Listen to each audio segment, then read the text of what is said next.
तो अगर कोई 10 लाख रुपए 30 सालों के लिए इन्वेस्ट करता है इसी रिटर्न के साथ, तो उसकी नेटवर्थ 100 करोड़ रुपए से भी ज्यादा हो सकती है। दोस्तों, बहुत से लोगों को इन्वेस्टमेंट करते टाइम एक कंफ्यूजन रहती है कि पैसों को स्टॉक मार्केट में इन्वेस्ट करने का सही तरीका कौन सा है। क्या एसआईपी के थ्रू इन्वेस्ट करना सही रहेगा, यानी कि सिस्टमेटिक तरीके से एक फिक्स्ड अमाउंट हर महीने इन्वेस्ट करना, या फिर एक साथ लमसम अमाउंट इन्वेस्ट करने से ज्यादा रिटर्न मिलेंगे, यानी कि एक साथ 5 लाख 10 लाख जैसा बड़ा अमाउंट इन्वेस्ट करना। तो इन सब कंफ्यूजन को मैं आज के इस वीडियो में दूर करने की कोशिश करूंगा। इन दोनों तरीके से इन्वेस्ट करने का सबसे अच्छा समय कौन सा होता है जिससे कि हमें मैक्सिमम बेनिफिट्स मिले, और इसी के साथ पावर ऑफ कंपाउंडिंग कैसे इन दोनों प्लान्स में वर्क करती है ये भी देखेंगे। दोस्तों, एसआईपी और लमसम इन्वेस्टमेंट का डिफरेंस देखने से पहले हम ये देखते हैं कि इन्वेस्टमेंट करने के कौन कौन से तरीके होते हैं। बेसिकली लोग 4 तरीके से स्टॉक मार्केट में इन्वेस्ट करते हैं, और इसमें का एक तरीका ऐसा है जो आपको 10 करोड़ 50 करोड़ या इवन 100 करोड़ रुपए कमा के दे सकता है। तो वीडियो को पूरे एंड तक जरूर देखिए। तो दोस्तों, मान लेते हैं कि 4 लोग हैं जो कि एक ही कॉलोनी में रहते हैं और सभी की सभी अच्छी खासी इनकम जनरेट कर लेते हैं। अब हम इन चारों की इनकम को देखते हैं। पहले का नाम है रोहन, जो कि आईटी कंपनी में काम करता है, जिसकी मंथली सैलरी है 50,000। दूसरे का नाम है समीर, जो कि फॉरेस्ट डिपार्टमेंट में काम करता था, जो कि लास्ट मंथ ही रिटायर हो गया है। तीसरा है राकेश, जो कि अपना छोटा सा ऑनलाइन बिजनेस चलाता है और बहुत कम टाइम देके मंथली 30,000 से 40,000 कमाता है। चौथा है सुनील, जो कि एक इन्वेस्टमेंट कंपनी में मैनेजर है और ये तीनों से ज्यादा कमाता है, और क्योंकि ये इन्वेस्टमेंट कंपनी में मैनेजर है तो इसे इन्वेस्टमेंट का भी सबसे ज्यादा नॉलेज है। सुनील मंथली 1 लाख रुपए कमा लेता है। अब हम इन चारों के इन्वेस्टमेंट स्ट्रेटेजीज को समझेंगे और देखेंगे कि इन चारों में से सबसे बेस्ट वे कौन सा है। तो चलिए शुरू करते हैं रोहन से, जो कि एक आईटी कंपनी में जॉब करता है। अब रोहन का ज्यादातर टाइम जॉब में निकल जाता है, तो उसके पास ज्यादा टाइम नहीं होता है एनालिसिस करने के लिए, इसलिए वो इन्वेस्टमेंट का सबसे इजी और सबसे कम रिस्क की तरीका चुनता है, इन्वेस्टमेंट इन इंडेक्स फंड, वो भी थ्रू एसआईपीज। रोहन मंथली 5,000 का एसआईपी अमाउंट सेट करता है, जो कि ऑटोमेटिकली हर महीने के 5 तारीख को उसके अकाउंट से कट हो जाएगा। अब ये डेट आप अपनी कंफर्ट के हिसाब से चुन सकते हैं।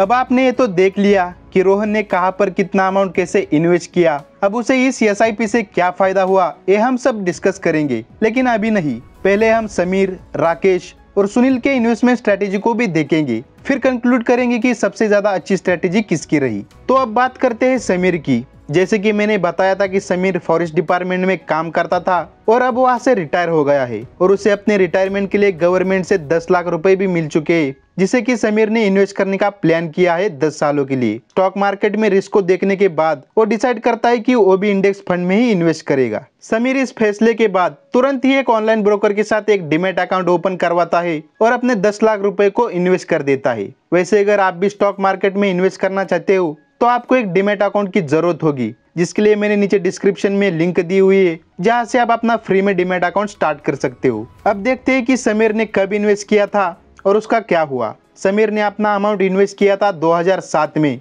इस ईयर को याद रखिए, क्योंकि आगे जाके हम इस पर बात करने वाले हैं। तो उसके इन्वेस्टमेंट के साथ क्या हुआ होगा ये भी हम आगे देखेंगे। अब देखते हैं राकेश की इन्वेस्टमेंट स्ट्रेटेजी। राकेश एक ऑनलाइन बिजनेस चलाता है और उसके पास कुछ फ्री टाइम होने के कारण वो स्टॉक मार्केट की जानकारी भी रखता है। वो खुद एनालिसिस करता है कि कौन से स्टॉक में इन्वेस्ट करना चाहिए और कौन से स्टॉक में नहीं। राकेश निफ्टी 50 से कुछ स्टॉक सिलेक्ट कर लेता है और उन पर नजर रखना स्टार्ट कर देता है, और उसके सिलेक्ट किए हुए स्टॉक्स की क्वार्टरली रिजल्ट के बाद वो उसमें 15,000 का अमाउंट इन्वेस्ट कर देता है। राकेश का मेन फोकस कंपनी के बिजनेस परफॉर्मेंस पर होता है, ना कि स्टॉक प्राइस पर। अब राकेश का पोर्टफोलियो कैसा परफॉर्म करेगा ये भी हम आगे देखेंगे। अब बारी आती है सुनील की, जो कि मैनेजर है इन्वेस्टमेंट कंपनी में। सुनील को स्टॉक मार्केट की काफी अच्छी नॉलेज है और वो एक्टिवली स्टॉक मार्केट में इन्वेस्ट करता है। उसके पास एक बड़ी कैपिटल है और उसका इस्तेमाल इन्वेस्ट करने के लिए करता है। सुनील जब भी किसी कंपनी में इन्वेस्ट करता है तो एक बड़ा अमाउंट इन्वेस्ट करता है, जैसे कि 5 लाख 10 लाख। सुनील सबसे पहले कंपनी को एनालाइज करता है, फिर जो भी कंपनी उसे अच्छी लगती है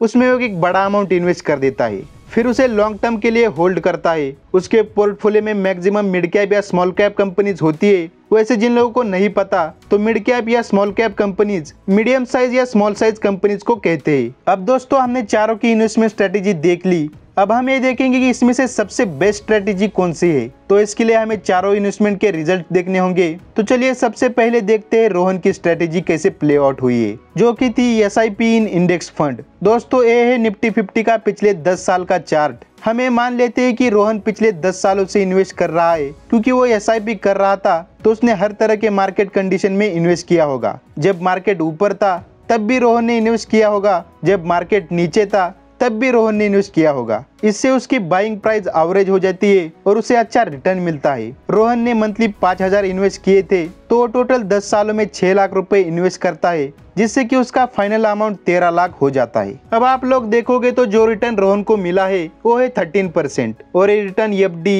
PPF या गोल्ड के मुकाबले ऑलमोस्ट डबल है। दोस्तों रोहन की स्ट्रेटेजी उन लोगों के लिए बेस्ट है जो बहुत ही कम टाइम दे पाते हैं मार्केट को और कम से कम रिस्क में अच्छे रिटर्न्स चाहते हैं, जो एटलीस्ट FD या किसी पॉलिसी से बेहतर हो। तो 12 से 14% का रिटर्न आप इस स्ट्रेटेजी से एक्सपेक्ट कर सकते हो। अब देखते हैं समीर की इन्वेस्टमेंट स्ट्रेटेजी, जिसने की लमसम अमाउंट इन्वेस्ट किया था 2007 में। समीर ने अपने रिटायरमेंट से मिले हुए 10 लाख रुपए को इन्वेस्ट किया था इंडेक्स फंड में, और जैसे ही उसने इन्वेस्ट किया उसके 1 साल बाद ही स्टॉक मार्केट क्रैश हुआ और उस टाइम मार्केट को रिकवर होने के लिए लगभग 18 महीने लग गए। और इतने महीनों समीर पेशेंस नहीं रख पाया, क्योंकि वो एक बिगिनर था और उसने अपनी पोजीशन सेल कर दी और अपना लॉस करवाया। उसकी कैपिटल 50% से भी कम रह गई। जबकि अगर वो पेशेंस रखता और इंडिया की इकोनॉमी ट्रस्ट रखता तो आप खुद ही देख सकते हो, निफ्टी इंडेक्स फंड में इन सालों में 10 से 11% का रिटर्न दिया है, जो कि इतनी रिटर्न है कि समीर की कैपिटल ग्रो होके लगभग 40 लाख हो जाती,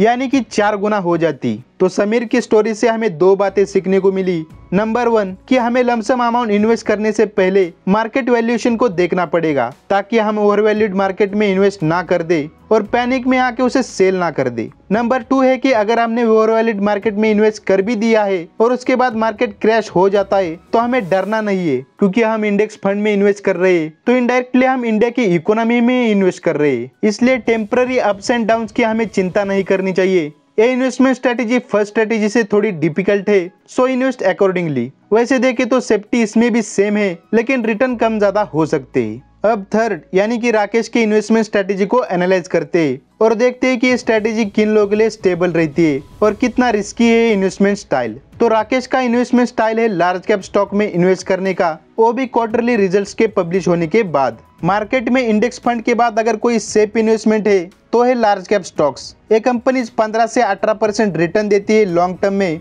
तो क्योंकि राकेश हर 3 महीने के इंटरवल पर इन्वेस्ट करता था, यानी कि साल में 4 बार, और इन्वेस्ट करता था 15,000 पर क्वार्टर, तो 10 सालों में 15% के रिटर्न के हिसाब से राकेश के पास हो गए लगभग 14 लाख रुपए, जो कि 6 लाख के इन्वेस्टमेंट से बने हैं। इस स्ट्रेटेजी में आपके रिटर्न ज्यादा भी हो सकते हैं, लेकिन मैंने कम रिटर्न लिया है क्योंकि राकेश रिजल्ट के बाद इन्वेस्ट करता था। इस स्ट्रेटेजी में पहली 2 स्ट्रेटेजी से ज्यादा रिस्क है और ज्यादा रिटर्न भी है, साथ ही मेहनत भी ज्यादा है। आपको एक्टिवली कंपनी के परफॉर्मेंस को ट्रैक करना पड़ता है। अब फोर्थ और फाइनल इन्वेस्टमेंट स्टाइल है सुनील का इन्वेस्टमेंट स्टाइल, जो कि है एक्टिवली मिड कैप और स्मॉल कैप को एनालाइज करना और उसमें एक बड़ा अमाउंट इन्वेस्ट करना। सुनील कंपनीज का डीप फंडामेंटल एनालिसिस करता है, एनुअल रिपोर्ट पढ़ता है, बैलेंस शीट को समझता है और तब जाके किसी कंपनी को शॉर्टलिस्ट करता है। समीर इन 3 चीजों का खासकर ध्यान रखता है। नंबर 1, समीर कंपनी के बिजनेस को समझता है कि आखिर कंपनी करती क्या है, उसके प्रोडक्ट्स क्या है और क्या उन प्रोडक्ट्स की मार्केट में डिमांड है,